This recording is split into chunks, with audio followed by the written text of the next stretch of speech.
Good morning friends, कैसे हैं आप सब लोग। आई होप कि आप बहुत अच्छे होंगे। दोस्तों एक बार फिर से स्वागत है आपका मेरे इस यूट्यूब चैनल पे जिसका नाम है टेक्नो आरुष। दोस्तों वीवो ने इंडिया में अपना एक नया फ़ोन लॉन्च किया है जो है Vivo S1 Pro।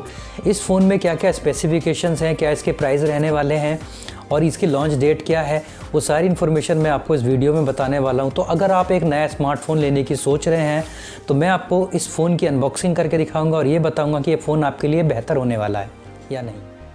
अगर अभी तक आपने मेरे इस चैनल को सब्सक्राइब नहीं किया है तो जल्दी से मेरे चैनल को सब्सक्राइब कर लीजिएगा, बेल आइकन दबा दीजिएगा ताकि मेरी अपकमिंग आने वाली वीडियो की नोटिफिकेशन आपको रेगुलर बेसिस पे मिलती रहे। तो चलिए दोस्तों, आज का जो वीडियो है हम आपके लिए